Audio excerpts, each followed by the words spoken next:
puisque le bénévolat c'est très noble, c'est une partie de sa vie qu'on donne, on le donne gratuitement, on le donne pour la jeunesse, on le donne pour les gens, pour les activités, donc j'estime que c'est une belle reconnaissance. En fait, la jeunesse doit prendre toute la mesure de la chose, puisque le bénévolat, comme je l'ai dit tout à l'heure, est une chose intéressante et très jolie.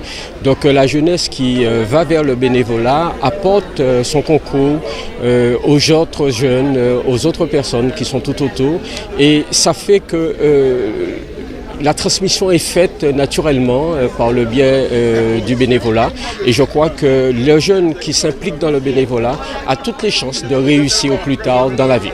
Oui, 43 années précisément, j'ai commencé à l'âge de 17 ans, j'en ai 60.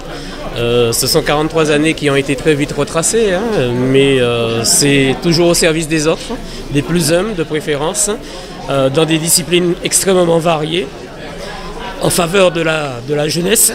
Et puis tout simplement parce qu'on est né là-dedans, on a trempé là-dedans. Je suis un enfant de la balle, je suis un enfant du Cinois. Aujourd'hui et depuis maintenant une bonne trentaine d'années appelé à des postes beaucoup plus importants, que ce soit au niveau du comité olympique, où là je viens de rendre mon tablier, mais où j'ai quand même passé 9 ans, président du cercle des nageurs de la région de Basse-Terre, un club que j'ai créé et fondé avec 11 autres personnes il y a bientôt 40 ans. Et donc nous sommes extrêmement heureux parce que c'est un bonheur qui rejaillit pas seulement sur moi, mais sur toute ma famille, les miens.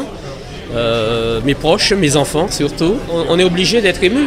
Et puis c'est pas un aboutissement en soi, Quelqu'un me disait, est-ce que c'est fini? J'ai dit non, c'est un éternel recommencement parce qu'on est toujours au devant de la scène. On veut toujours se battre pour les autres, on veut toujours rendre service. Et puis bon, nous c'est notre devise, participer, encourager. C'est même pas un sacerdoce, puisque comme vous le dites, c'est inné. Donc j'ai trempé là-dedans, je suis resté là-dedans. Donc pour moi c'est une passion, mais c'est une passion que j'apprécie, qui est déterminante dans ma vie. Et pour moi c'est un tout, c'est au quotidien, je le vis naturellement, je le vis spontanément. Et par conséquent, pour moi c'est pas une contrainte, c'est pas un handicap, au contraire, c'est un atout, c'est une force, c'est un encouragement et nous sommes là pour ça et nous allons bien sûr, nous sommes déterminés à continuer et déterminés à remporter d'autres médailles, à défaut d'avoir d'autres victoires. C'est un moment important pour les bénévoles parce que là nous avons quand même une société où très souvent nous entendons toutes sortes de déviances.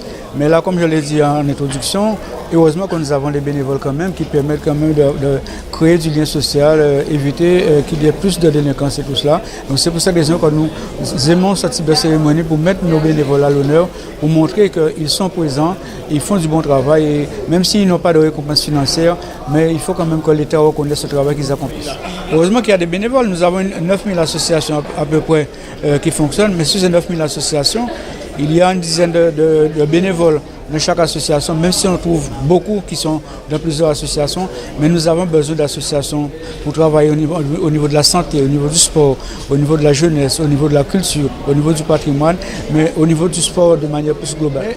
Le travail que nous faisons en tant que bénévoles, c'est vraiment un travail pédagogique parce que nous ne pouvons pas nous contenter de dire bon, mais les jeunes savent qu'ils ne doivent pas faire ceci, ils doivent faire cela. Il faut que nous arrivions à répéter, mais à leur expliquer les choses pour leur faire comprendre que vivre ensemble, c'est un art, c'est basé sur le respect, c'est basé sur la tolérance et ça permet quand même d'avoir une société plus vivace et c'est ça que nous essayons de faire avec nos bénévoles. Alors les médailles sont distribuées par une commission qui regroupe à la fois des personnes qui appartiennent au comité des médaillés et puis des personnels de l'administration. C'est une manière de balayer le plus large possible pour repérer les personnes qui, dans le milieu associatif, se sont particulièrement investies, illustrées, ou ont fait des choses tout à fait intéressantes sur la durée. Et donc, quand ces personnes sont choisies, on leur demande de remplir un dossier et puis après, il y a une commission qui statue sur la validité de leur demande. Pour la lettre de félicitations, je dirais c'est la première étape. C'est quand on s'investit dans une association que cet investissement mérite d'être souligné et qu'il a été remarqué par le président ou par d'autres personnes. Et puis après, il y a des conditions pour la médaille de bronze. Il faut s'être investi dans le milieu associatif pendant au moins 5 ou 10 ans. Puis après la médaille d'argent, il faut avoir fait au moins 5 ou 10 ans de plus. Et enfin, la médaille d'or, c'est pour des gens qui ont un très long passé associatif, qui ont fait beaucoup de choses dans les associations, qui souvent en ont créé, ont contribué souvent à l'émergence de plusieurs associations. Et c'est une forme de reconnaissance de leur travail. Puisque c'est la médaille de la jeunesse des sports et de l'engagement associatif. Donc c'est la ministre des Sports qui délivre ces médailles. Et puis nous agissons par délégation au niveau de chaque département. Chaque année, il y a des médailles qui sont remises et donc on trouve que c'est intéressant de le faire avec une certaine solennité et en général les préfets sont toujours très volontaires pour que ça se passe chez eux parce que c'est une manière encore une fois de reconnaître l'engagement associatif des personnes qui créent finalement ce lien social. Alors on essaye de respecter la parité bien évidemment. Parfois les femmes souhaitent rester plus discrètes dans leur action mais on essaye de distinguer aussi bien les hommes que les femmes et on essaye de faire en sorte que des jeunes aussi qui s'investissent véritablement dans les associations soient reconnus à ce niveau-là.